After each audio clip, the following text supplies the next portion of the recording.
Okay, everyone. This is the Data Center News Show, and I am your host, Amy Palvido. I had under my title for a little while, like the wearer of many hats, but then I thought, oh, but I'm not wearing a Santa hat, so that probably is not a good idea. But I do wear a lot of hats, and one of them is the host of this show.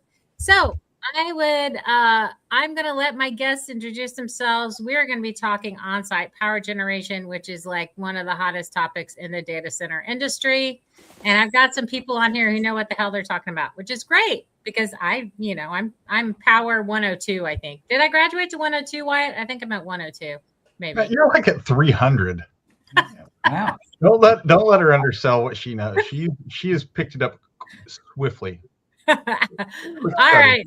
Yeah, quick study. All right, Jeff, go first. Introduce yourself, sir. Thank you, Professor Palvato. I appreciate that. Oh, hey.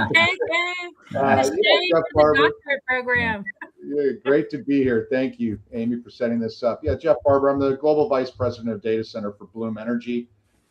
Bloom, is more people are learning, is on-site non-combustion power for data centers. Very cool. Otherwise, AKA known as fuel cells, right? Fuel cells. You got it. Yeah, very cool. Awesome. Thank you so much for being here. And Joshua Feinberg, founder of the Data Center Sales and Marketing Institute and host of the Data Center Go-to-Market podcast. I work with operators, technology, facility, construction, real estate, and investment companies throughout the global data center, digital infrastructure, and critical facilities ecosystems. Awesome. Thank you so much for coming. And Wyatt. Yeah, for sure. Wyatt. Amy, thanks for having me on. Well, we've been working together for quite a while for the past few months. Quite a while, like every day. My background is I come from the power side. I was originally an energy trader, power trader, some of the larger IPPs out on the grid today. But for the last 10 years, I've done development work in the infrastructure space. And a lot of that is power plants. And that's kind of come home to roost here in the last 2 to 3 years and just been fire in the past year. So. Yeah, you totally undersold yourself there too, Wyatt. I give you a B on your bio, but that's okay. It's all right. Okay. Yeah, undersell, underperform. Undersell, underperform. That's exactly. Why was a Calpine, a Dynegy, and he's built a crap ton of power plants, man. All natural gas, right? Or did you do hydrogen stuff too? You managed we've done hydrogen work as well in the past couple of years. Yes. Yeah. Okay. Interesting. So he's built a lot of power plants, which is awesome. All right. And Marty, last but not least, Marty. Well, great to be back on the show again, Amy. So Marty Renkus, I'm Executive Director of Data Center Infrastructure Services at Johnson Controls. We provide cooling and power as a service to help save developers CapEx, reduce the risk, and get their time to revenue shorter. So that's exactly great to be back on. And you're so good at my segues. You're like awesome because the first topic is about speed to power equals time to revenue. Look at that. Exactly. So what are you seeing? What are we all kind of seeing in the space? Obviously, the faster you can get to power, the more attractive you are. It's like, like all the boys are getting drunk and you're looking really pretty, looking at you, the more power you get. Beer goggles. You got the beer goggles. Yeah, we got the beer goggles on. So so how much faster can we really get? And I'll throw that one out to Jeff. We'll start there. Yeah, well, that's an easy one. Yeah, no, it's a great question, right? It's a little disingenuous to say I can get you tens of megawatts within 90 days, which is the case. That's from the Bloom side. The challenge is on everything else: medium voltage gear, transformers, roofing membrane, breakers, UPS, whatever the delayed du jour, we'll call it, is. Now we do have situations such as one recently announced with Oracle. We do have situations where the tenant and the developer are ready to go. They've got transformers and medium voltage gear in a warehouse. They've got copper and conduit ready to rock. Bloom can literally do tens or hundreds of megawatts, I would say, in 6 to 9 months from contract signature through full commissioning.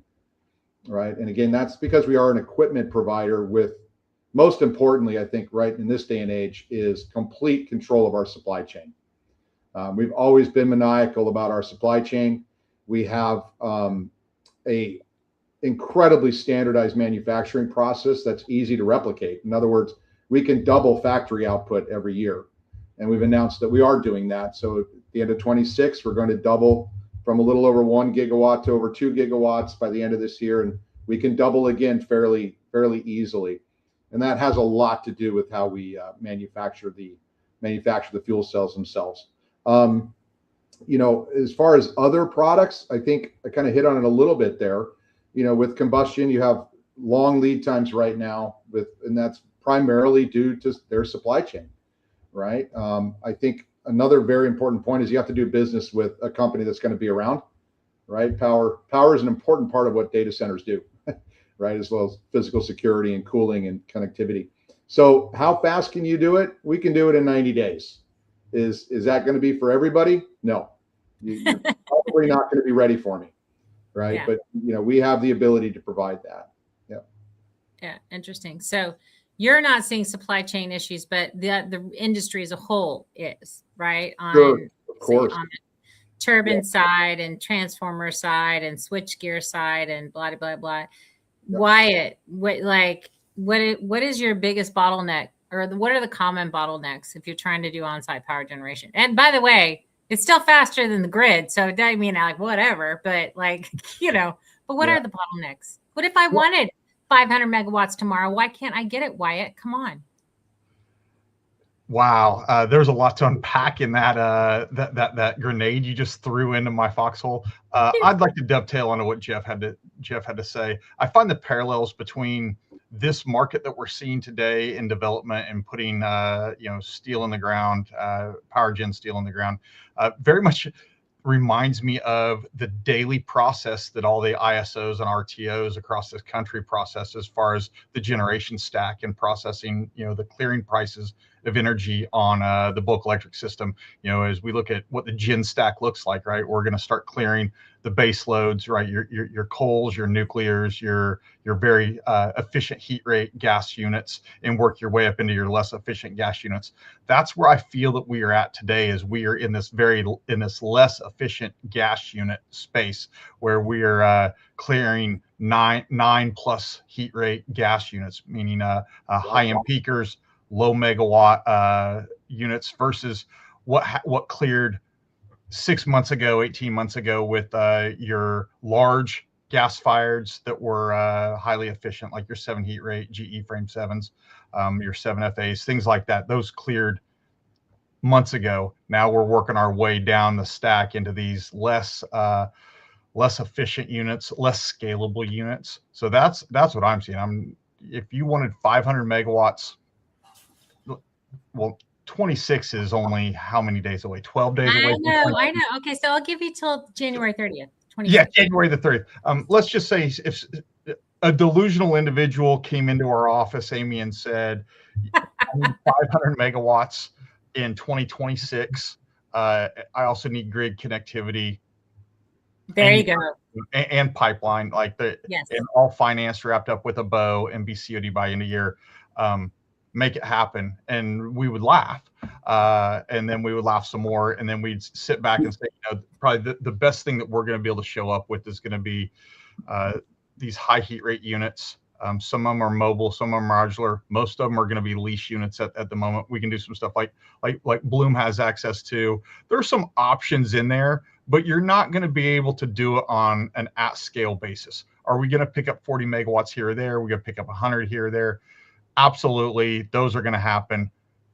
The economics of those are going to be kind of really nasty. Like that's just the plain and simple. If you're looking at a lease fleet and bringing in lease equipment, that makes sense for some of these offtakes to be a bridge to your whatever you have that you're building in 28 or 29 or 30. Yeah, absolutely. I think there's something there, but in the short order,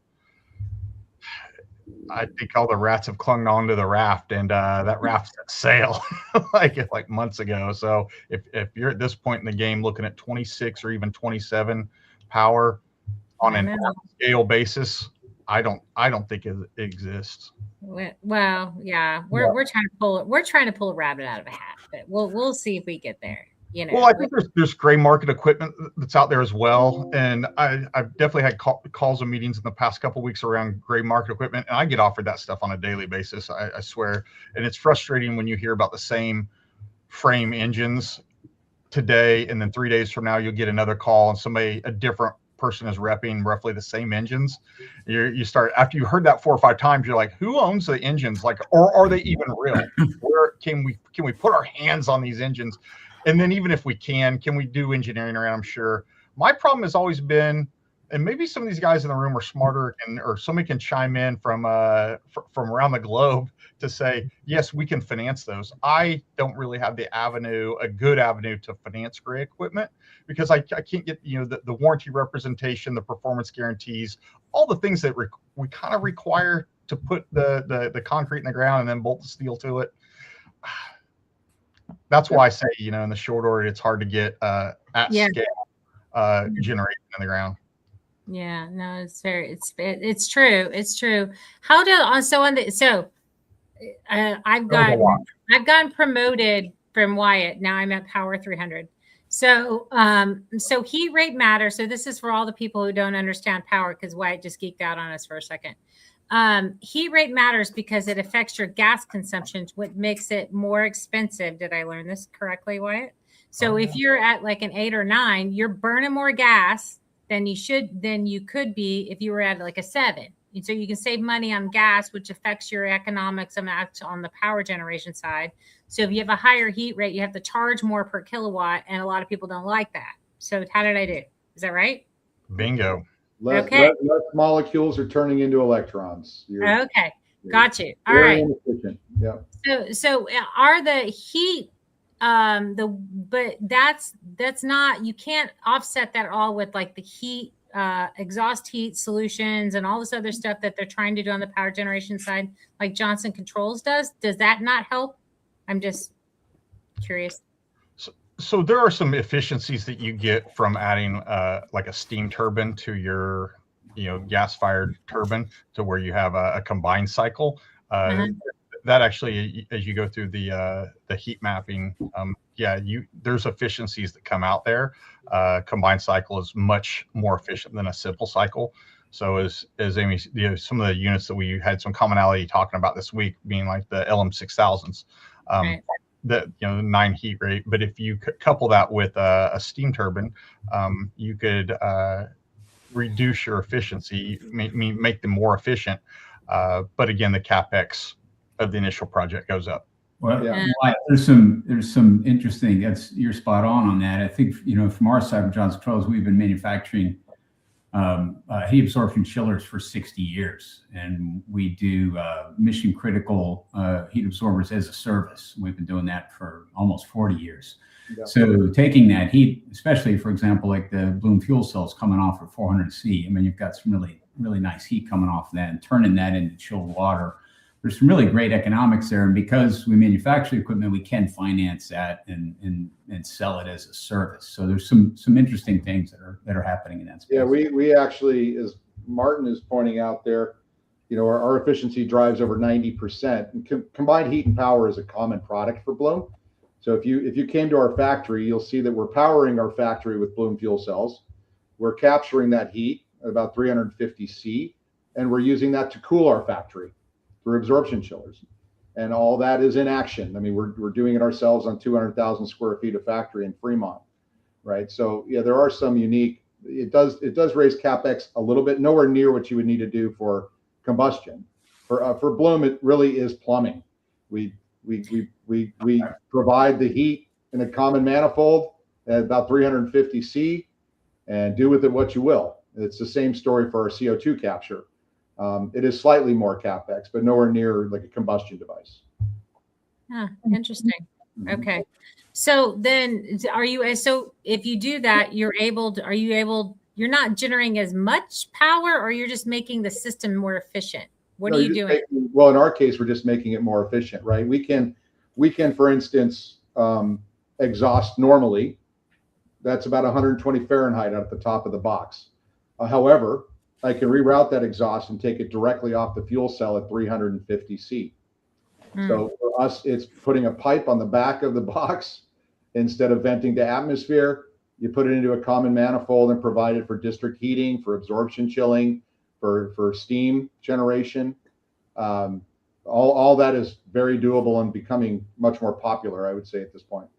Interesting. I think it's quite a bit more popular in Europe. The CHP combined heat and power. We're kind of slow to the game here in the States.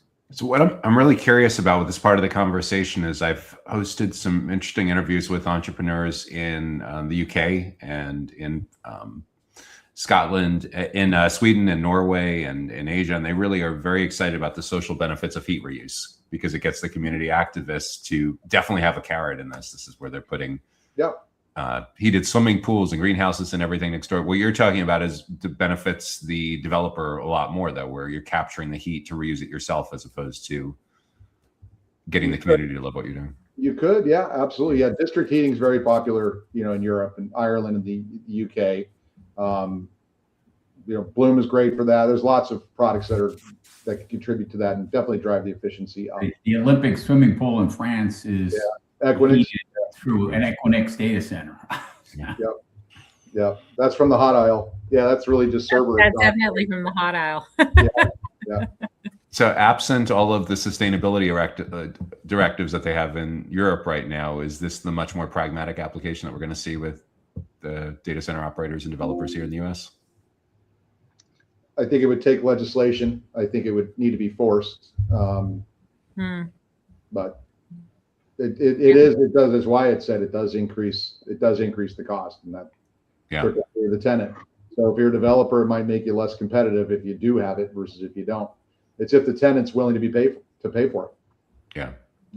Now, to add on to that, in instance of that development that you're working on, Amy, if you can bring in multiple tenants to your development site, and if you've got your on-site power generation, and you do have that on-site data client that is co-located with your power gen, but also you guys are courting some industrials that need heat for process or steam for process. If you can make a holistic ecosystem on your campus, the share in all of that heat balance, that will make everybody happier and more efficient and greener. Yeah, that's why you're spot on. The industrials is where I see the real opportunity, right? And I'm a former developer. Before I joined Bloom a few years ago, I used to build them. Everything from site selection through lease execution. And what I would find on the ESG front, as an example, when it came down to it, they were not willing to pay another penny per kilowatt for a greener solution, right? So you really have to get the tenant on board. And in the data center context, in the manufacturing context, I think Wyatt's 100% correct.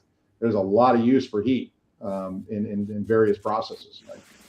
Yeah, for sure. Yeah. I know this goes back a few years ago, but there was, as we had the ESG push and we had, let's say, the large CCGT power plants, that's 500, 750,000, whatever that was. They all wanted carbon capture. Carbon capture is still in its infancy for what it's worth. But this is several years ago where, as we're developing, everyone, it was almost like a hot phrase. It was like the hot button item. Everyone wanted it. And it was because it was being driven by the financiers at that time. They were, they didn't want to finance your gas-fired project because it wasn't, right. You're contributing to greenhouse gases. So it had to have these green attributes. It had to be, carbon capture capable or carbon capture ready, or building the carbon capture at the same time. But as we get into the financing of that, 1,000 megawatt plant at the time was $1 billion. The carbon capture for that was $1 billion. So you're building a $2 billion plant. None of those got built, right? So while the financiers were putting that pressure on the developer, we won't finance this project without the green attributes until we looked at what it was going to cost. And all of a sudden I was like, wait, we're okay. I still think there's a lot of that going on. Yeah, I think I've heard from several developers that their tenants would burn tires if they could to get power, right? Yeah, that was the power. Yes. On the financing side, Wyatt, so So I'm working on 2 projects right now with the absorption chillers and turning heat into cooling, turning it into chilled water. There's actually, and we're building financing vehicles around this, and we can financially guarantee the outcome. It can add up. For some people, it can add up. So it's pretty interesting. I think this is going to be a pretty big trend. It'll take a while to catch on, but we're going to see this turn into a financial model that makes sense. Yeah. So chilled water for the closed loop systems? Yeah, or chilled water to go right back into the into the IT system. I mean, for the data center cooling. So okay. And So we not are- air, but not air cooling, liquid cooling, right? liquid, right? Yeah. Okay. Interesting. Yeah, we are seeing, if I put my developer hat on for a second, I am talking to more and more site selection teams that are looking to build near Class 6 wells or CO2 pipelines, right? So like Wyatt said, we're a little behind, but now you're seeing there's a couple actually in California in Kern County that has Class 6 wells permitted, and they're getting some traction with the hyperscalers. Like, you know what, if we can build and capture and put it right there in the well, get rid of transport, it becomes attractive. Now, again, there's tax incentives around that and why you would do that, right? But Yeah. you know, is it going to happen tomorrow? No. It's got a bit of a way to go. Yeah, the California is the only one that I know of that still has active environmental incentives that I can think of. You know, like Texas was like whatever, but Yeah. you know, Federally, you have like 45Q. You have some federal incentives. yeah. Didn't they sunset though? Don't they sunset this year? Don't all the federal environmental incentives sunset or no? Am I No, wrong? no, Big Beautiful Bill still has investment tax credits at Okay. 30% versus 40 or 50%. Okay. Well, Bloom is 40 because we're domestic content. In 24, it was 30% still, but it could be 40 or 50 if you're in an energy community. So, Yeah. but now it's a flat 30% for the investment tax credit. Oh, okay. Mhm. Okay. Good to know. What were they sunsetting? I thought there was some environmental thing that they were. I don't know. I get like that require me to keep up with Yeah. politics. I It's am hard to not do. my It's hard yeah. to do. No, not my. There is a deadline on the solar. No, it's the solar stuff, right? That is in June of next year or Yeah. July. Okay. Next summer, there's a deadline there. Yeah. So, And just like that, we're talking about politics. Yeah. But Jeff, I think you're nailing exactly what that crux is about people looking at Class 6 wells today and trying to co-locate. While it's not a requirement today, the next administration may make it a requirement, or 10 years from now it may be a requirement. And will we be grandfathered, or are you just going to be okay not having it, or is there going to be a look back where you're going to be penalized because you weren't doing this on your own accord? Like, and that's an extreme. But to your point, yeah, from noise abatement to air permits to anything environmental that could potentially affect the public, we kind of need to be eyes wide open in the rear view as well as eyes and binoculars in the forward. The problem with that is, what is the additional capex to kind of insulate ourselves into the future to where if something does happen, it doesn't completely, blow our feet off, like we're walking, because I feel like we're walking through a political minefield at any given time. It doesn't matter, Republicans, Democrats, whoever's in office, they're going to do whatever is the soup of the day and the soup du jour, and we're all going to be left holding the bag. Yeah, I see the demand I'm seeing for carbon capture is primarily around hitting their own sustainability goals. I mean, that's still in there. Also avoiding carbon credits, right? There's a very real expense there. So, the larger hyperscalers of the world that have published 2030 or 2035 ESG goals, they're still looking to hit those if they can. And for some, this is an attractive option. So when we're underwriting data centers today, or when they're looking at it, I mean, my understanding is that most data center developments, like I heard a number like 80% or something, are planning on on-site power generation, right? Because we can't get to the grid. The grid will get to us in a decade. Like, it is so overwhelmed. Like, so, but if that's the case, then doing on-site power generation or co-locating next to a source, does that increase the value at all of the data center itself? I mean, they're going to get redundancy, or does it? That's Well, I think absolutely, especially into the near future, right? The issue with centralized power with utility is transmission. It's not generation. We can make electrons. It's getting it to the proper site. And if you look at that incredible expense, even just think about tariffs, right? Copper, steel, aluminum. Well, it sounds like transmission. Your utility rates, you're going to see massive increases. So there is a tipping point, I would say, within the next 24 months, where on-site generation will be cheaper than the utility, even if you had the utility connection. So the more forward-thinking tenants and developers are saying, look, I'm going to cross over that expense line, maybe mid-27, end of 27. I'm about to sign a 15-year lease. It makes a lot more sense for me to go with on-site generation because now it's more economical. Now it's a positive to the bottom line. Yeah. Right? The more advanced tenants and developers are thinking that way. Also, it's financial predictability. You have a pretty much a static cost to your power. I mean, gas can fluctuate, but if gas goes up, so do utility rates. So you're absorbing that anyway. Yeah, and is that region specific, you think? Or I mean, because Texas is weird because Texas is Texas, but of course I mean, for Bloom, just because that's where I have the data, right? If you look at our largest concentrations of install, it's where we're cheaper than the grid, right? PG&E in California, New York, New Jersey. Why do data centers adopt that? Well, if I'm a retail co-location provider and I'm 2 cents cheaper than the grid, that drops right to my bottom line, right? Yeah. So that's why we're very, very popular in those regions. And we are seeing crossovers happen in other regions now. Yeah. Because again, you're looking at, depends on who you speak to, utility will say publicly 7% per year on the increase, or 5 to 7% is kind of their standard line. In reality, it's 12 to 17%. So what's up with the Northeast? Why is their electricity so damn expensive? Like Connecticut, like what the hell? Why is it so expensive? Like, I don't understand. Does anyone know? That'd be for Wyatt. I think. Do you know? There's a handful of reasons. Same as it is in California, right? They all want generation. They all need generation, but not in my backyard ever, the NIMBY. So they haven't really added new generation in their footprints in some time. And so everything that they've got is being imported. And then additionally, Northeast has gas issues. Don't get me wrong, there's gas in Pennsylvania, but by and large, most of that gas comes from the Gulf Coast. So you add in the tariff rate to move those molecules from because they're having to transport. Oh, okay. Yeah, gotcha. So while Henry Hub is $5 today, it is not.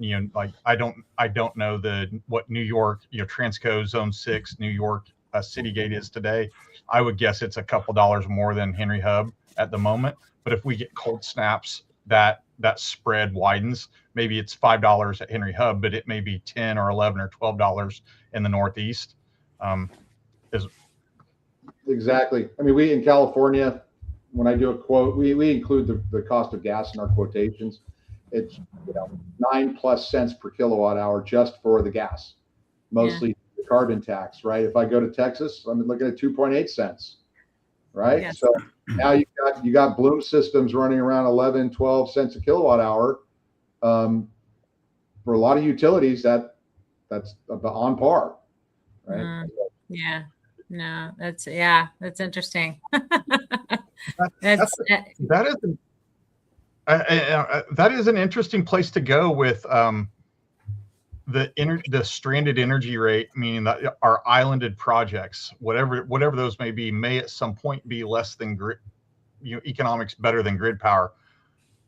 Yes, 100%, especially on the big stuff. If large CCGTs, they were going to clear the market if they were hooked to the grid or not hooked to the grid. So if you lock them down on a 20-year PPA, yes, absolutely. And as well as we go forward in time, you got to expect everything to go up in cost, except for if we locked in a 20-year PPA, our energy cost is going to be the same as it was 20 years ago at the end of the contract. So you have the benefits of that. But I want to, carry on to that and add on to that and pile onto that.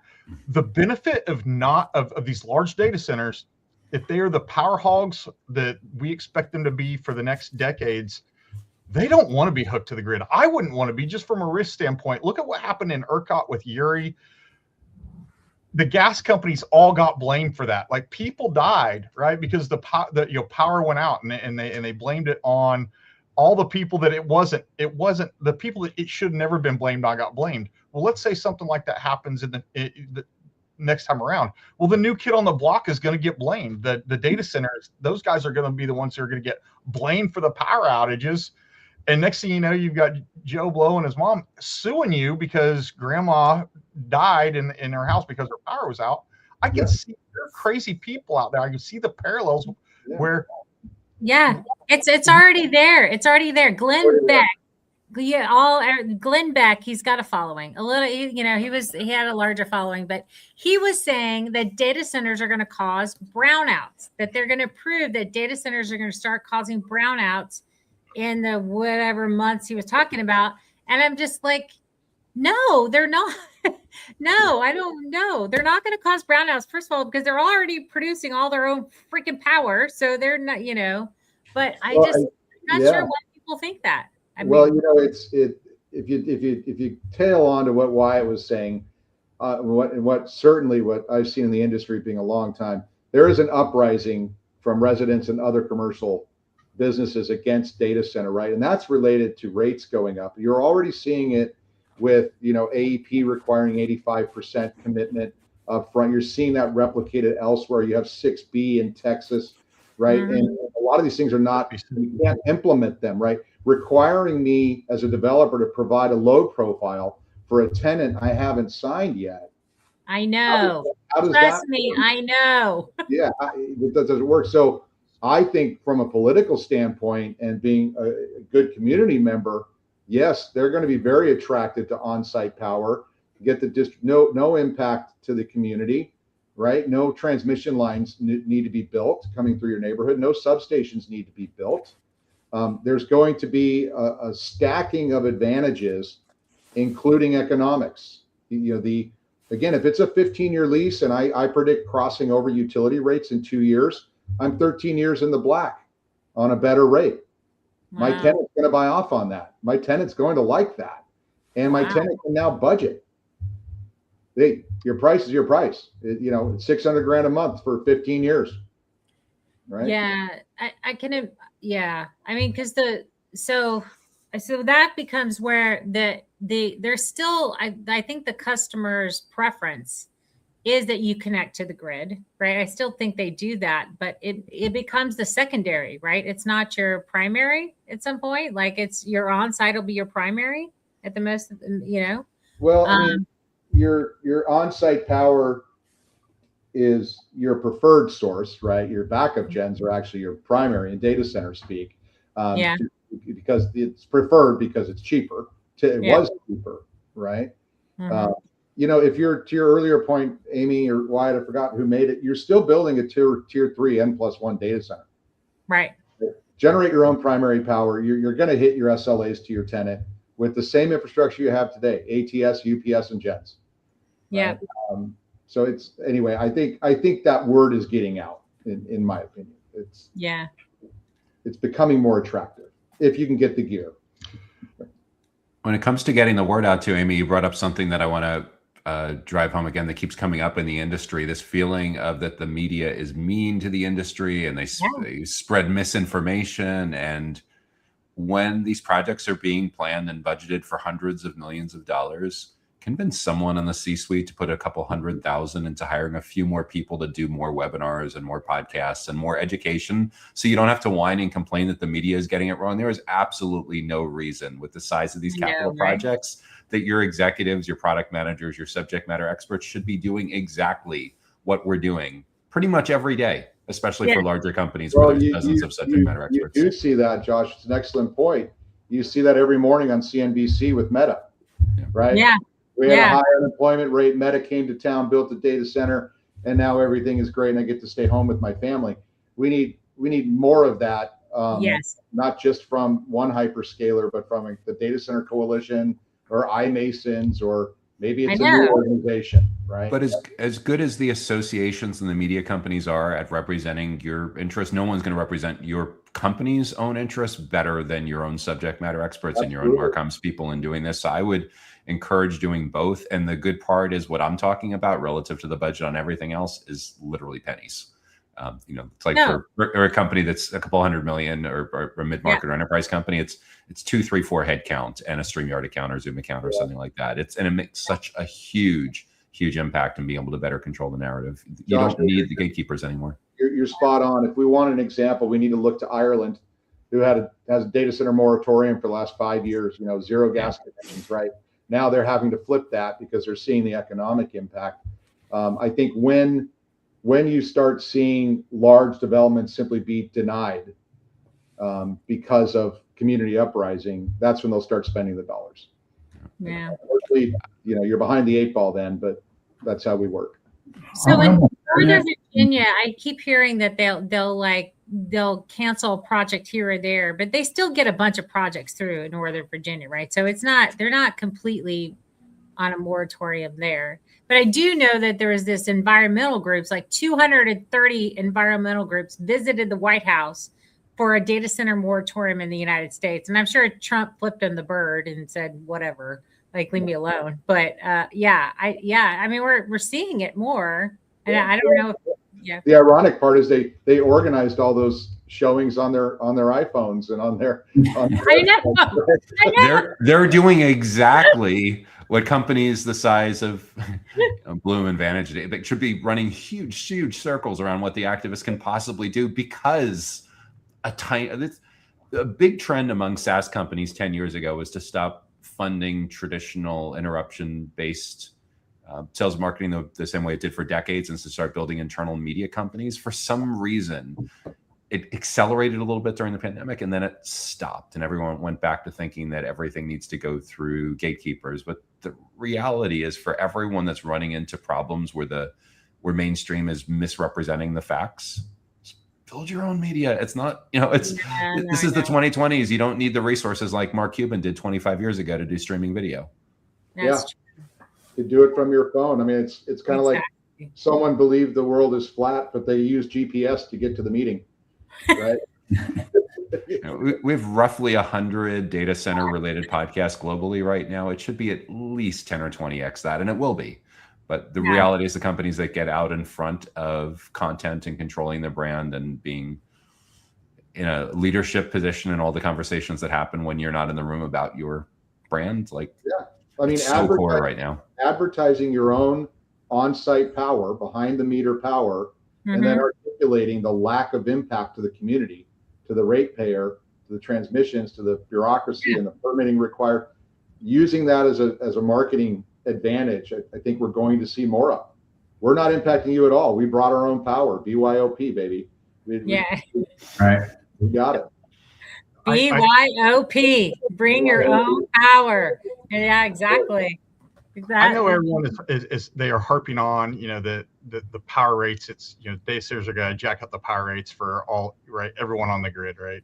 And we've seen that's what we're hearing in mainstream media. I've always thought that where the community contract is broken, where it's going to break down, is going to be water. We've definitely gotten more efficient with water and better with water, but water is going to be the thing where some of these communities, when they realize what the water consumption is between power and the data site, what that's doing to their aquifers, what that's doing to their agriculture ground, what that's doing to their community, how much water they're truly taking out of the system. I think in what the water rate will be, because water is a must-have. Power is a must-have as well these days. But the water, that's where I think the social construct breaks down for kind of everybody if we don't solve on the water on the front end. And for what it's worth, in the past on development, we've bought school buses, we've bought fire engines for those municipalities, like to win the hearts and minds of the local there, of the community you're going into. I'm not saying it's a bribe, it's not a grease in the palm, it's all very public, but you go to them and you say, what is it that you need? You want the tax benefits of us locating here. You want the job benefits. Is there anything else that you need? And when they can stand in front of the school auditorium and say, hey, these guys bought our 3 new fire engines we need. Now Susie and Billy down the road can, they are now included in the fire district because of these guys. That's I think that's great. That's a great step. And I think there needs to be pennies. more. It's pennies, and there needs to be more articulation of the fact that even if we take a facility out of it, if I build a data center, yes, there's jobs. Yes, there's tax revenue. There's property taxes. But look at the IT gear in that building. I know. It eclipses the cost of the building. No, And it does. in California, at 8% sales tax, even if they're getting an incentive, let's call it 4%, that's hundreds of millions of dollars dropped into the tax coffers every 4 years when they refresh the IT environment. That's right. Years, right? And those stories just aren't being told. Yeah. And so I'll comment on the water thing real quick, and Jeff, you're totally spot on with that with the contribution there. But on the water thing, it's really the larger projects. Everything's closed loop now, so I think the water part is per the cooling side has been addressed pretty clearly. We're getting there, but to Wyatt's point, which is surprising to me until you said that, Wyatt. I'm like, yeah, you're right. That is where the construct breaks down on the waterfront. But what I'm getting asked more and more and more, like every meeting with customers, is what's your water consumption? Right. For Bloom specifically, it's 0 for Bloom. We're actually water positive. But that being said, it's a question I never really got before, I would say 18 months ago. other parts of the world, it's reached a flashpoint already. In, South Africa, they're talking about having to relocate the capital of Iran because they're going to run out of water. It's very real. Interesting. Yep. Yeah, it is the biggest question mark because it keeps moving, right? So that was always my question mark. I was like, all right, I asked why, how much water do you need? And then I go, Marty, I'm like, okay, how much do data centers need? I don't even know. Because I kept getting 10 different answers for I just want a ratio per 100 megawatts. How much water does a data center use? Everybody goes, it depends. Yeah. Because it does.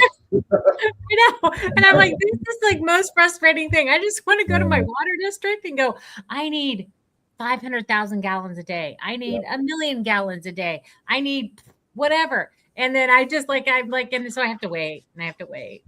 Amy, on those kind of questions, I usually ask, how much does a car cost? Yeah, I know. What kind of car? Is it a Mercedes? Is it a Toyota? Is it a truck? No, I know. But come on, there's got to be something. It's got to be something. But yeah, but back to the point, the whole thing around, understanding this, and I think it's what's going to happen on the power side, where you have to basically guess what your tenants are going to need, and you have to put that request in. I think water will go there too. I think most of the utilities, and you're guessing at what the end systems are going to be, and you have no idea. I have no idea as a developer who the hell is going to occupy my land. I haven't sold it yet, but I have to go build this infrastructure, and I have to guess as close as I can guess. I mean, it's super frustrating. That's all right. I vented. So this is another part of the diligence of finding the right tenants. Just figuring out what the compute profile is going to be in 5 years and modeling that. Exactly. That's what you have to do. Yeah, for sure. If they even know, if your tenant even knows. I know, exactly. If they're a co-locator, they have no clue. And the rack densities could change. I talked to Jeff Wabick from DC Blocks. He's like, Amy, oh my God, you have no idea. He goes, we'll have a customer come in and they go, they want this. And all of a sudden the next day, they'll go, no, we want this. Yeah.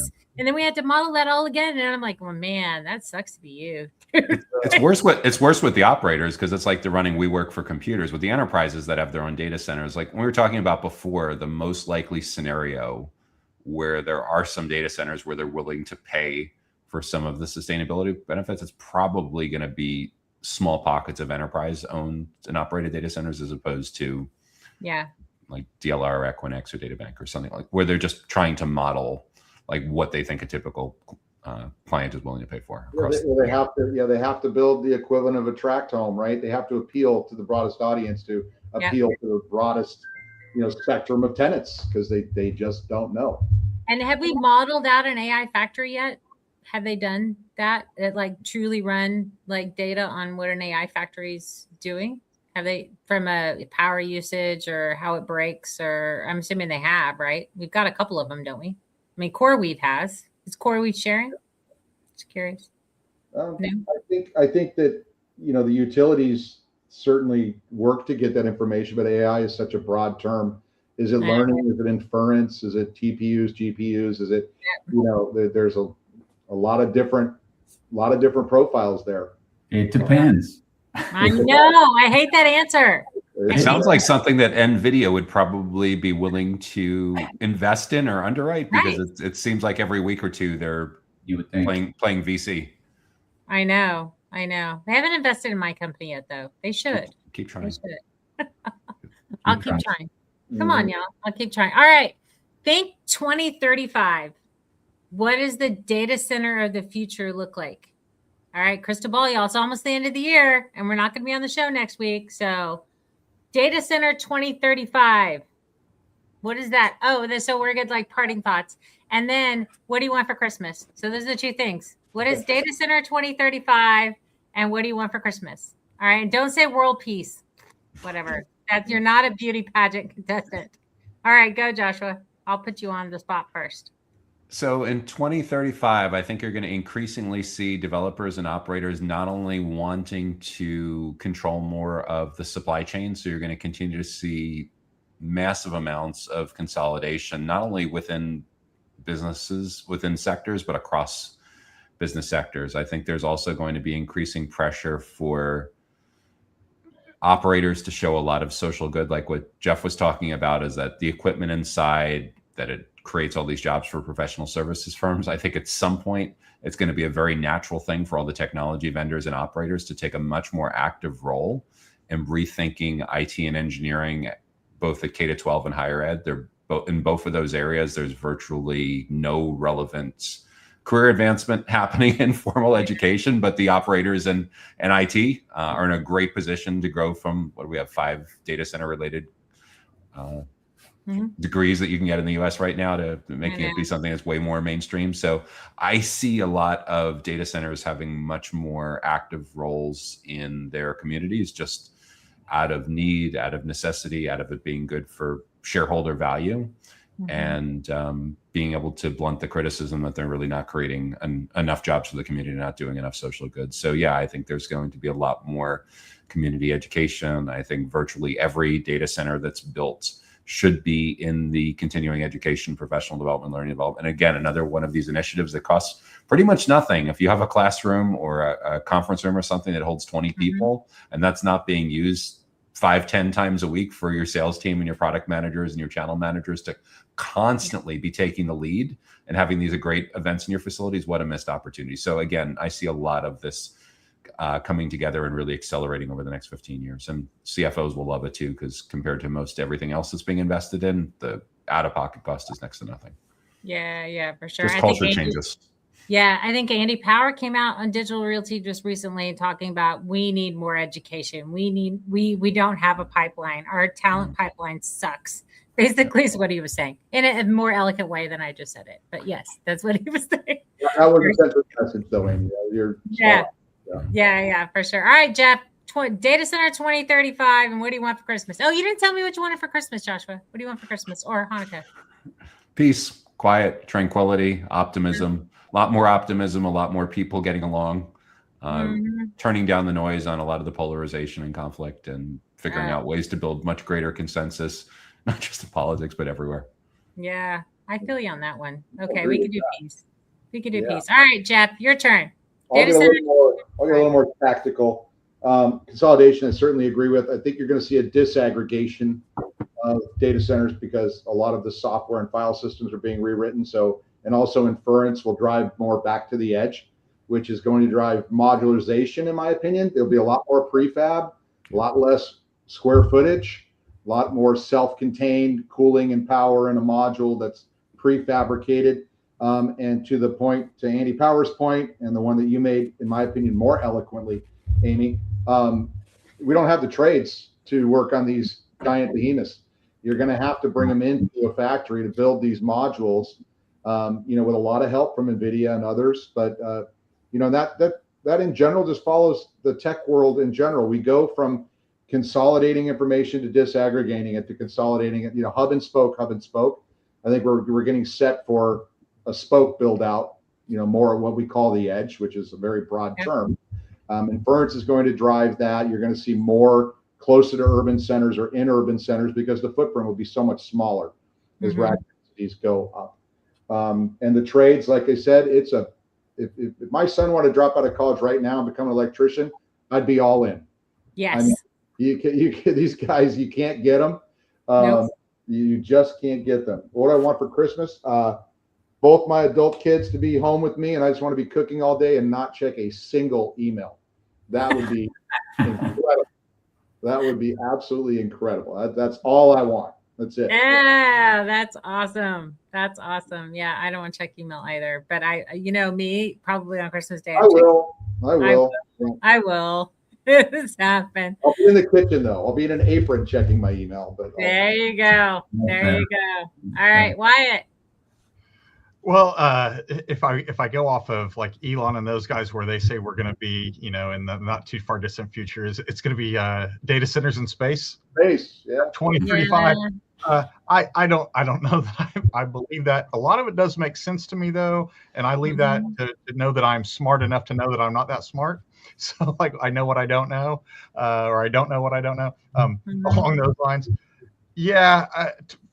My phase one answer to you on what we need is, and you guys used it, was the electrician side of it. We don't have it. So my phase 1B answer then, my secondary answer is in 10 years, certainly the data centers are going to be their thing. The power is going to be the thing. But I think by then I think the pendulum will have swung back the other direction, and we will be able to start catching our industrials up on energy and their business build out. Because what it looks like today for, and again, this is what the basic businesses that are driving the GDP of this country today they're being highly underserved, and they're having to compete with data center developments, and that's at the simple interconnection. If I've got a pipe manufacturer over on the east side of Houston that wants to expand their footprint, expand their line because we need to build more pipelines in this country, they need 40 more megawatts. They go to the local host utility, that CenterPoint, and ask, hey, can we get 40 more megawatts of capacity off the line? Yeah, you're gonna have to file, and then it's probably gonna be 24 months before we even look at that study. Yeah, that doesn't work. That doesn't work on the business time cycle at all. And so what that does is it reminds me of what happened 3-4 years ago when the Biden administration paused LNG and the LNG exports. It had this massive cooling effect on the entire energy industry. A lot of that went to other countries. That is my fear, is that the things that we are working on today, that we are so slow to bring them to market, meaning the knowledge capital, the human capital at these utilities to do the studies. We don't have enough of them. So at what point do these opportunities go to other countries, other continents, to other energy sources, so to speak? That's my fear. But laid in there is we are just vastly underserving the industrials today, and it's only getting worse. And that's if they need transformers, if they need just on-site generation, they need interconnected. They're having to compete with guys that are willing to throw $200,000 an acre for crop ground in Indiana at the problem, right? Like they're throwing massive amounts of money at. On the GPU side, we're talking about a container, an ISO shipping container can fit, $100 million of GPU. $100 million in an ISO container, like, is that thing made of gold? So when you look at that density of CapEx dollars, I don't know how the industrials are even tagging along at this point. And with that means our GDP as a country is going to just tailor off. It's going to, taper down, as we've seen lack of welders, lack of electricians, lack of plumbers. So we've already been on that path for 40 or 50 years of saying that not secondary education, but post high school education is the college route, and we've been underserving the trades.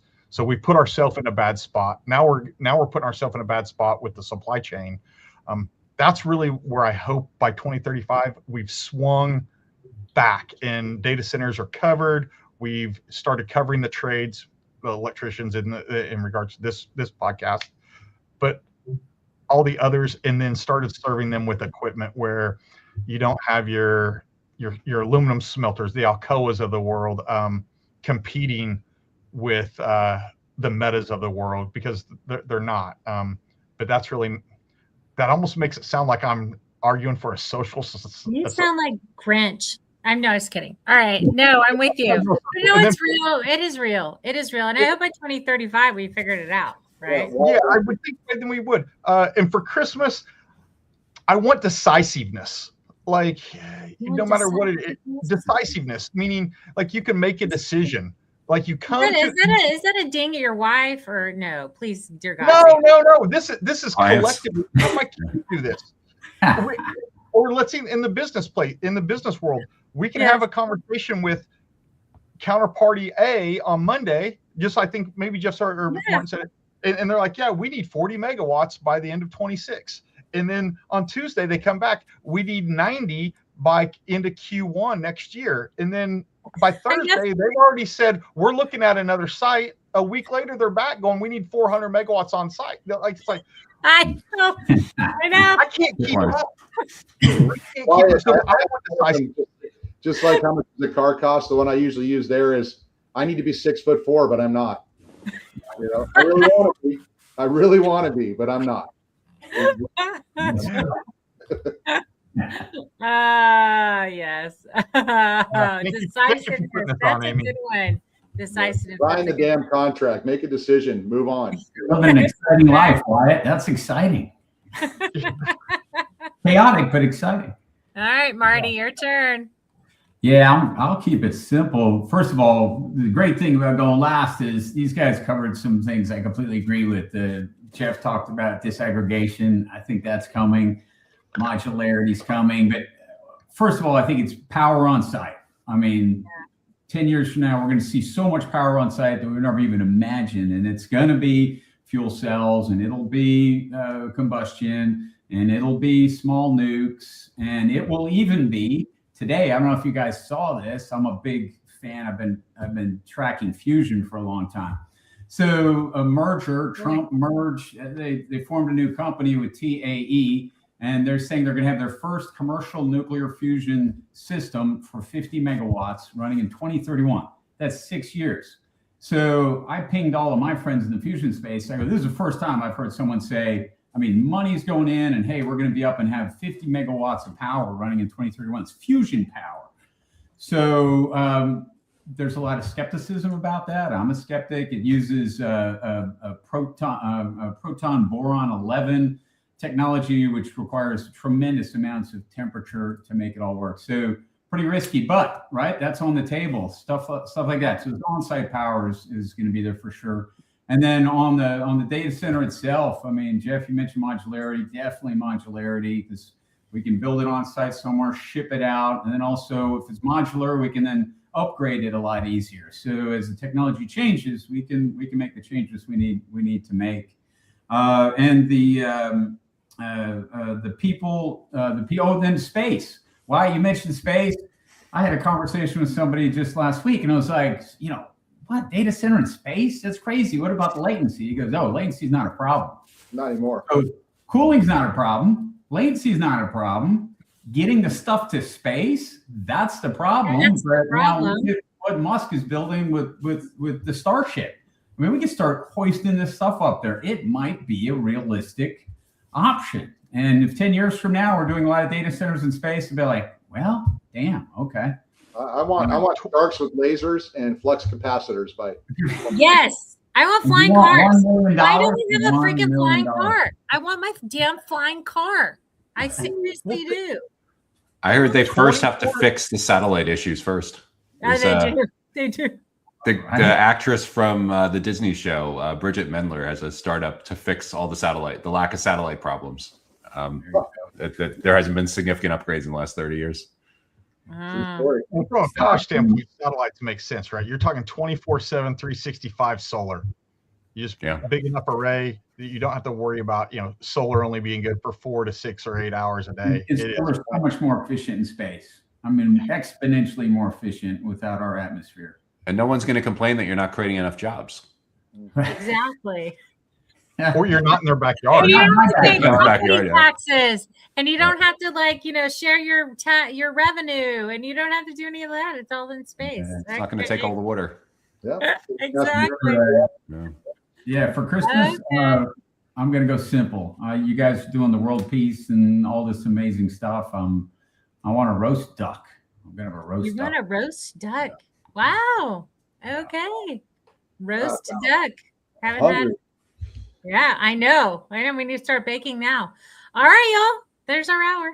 Thank you so much for coming on the show. Merry This has been so much fun. Merry Christmas. Christmas, everyone. Happy I'll New Year. see y'all in January on the other side. It'll be 2020. Happy New Year, everybody. Happy New Year. Happy Happy New holidays. Year. Thanks, Amy. Thanks, Jeff. So much for coming. Thanks, Wyatt. Thanks, Marty. Yeah. Take care. Have a safe, happy, and healthy. All right. So that is the Data Center News Show. Thanks for everybody for coming on, and we'll catch you on the 2026 I'm trying to figure out how to exit. at the bottom.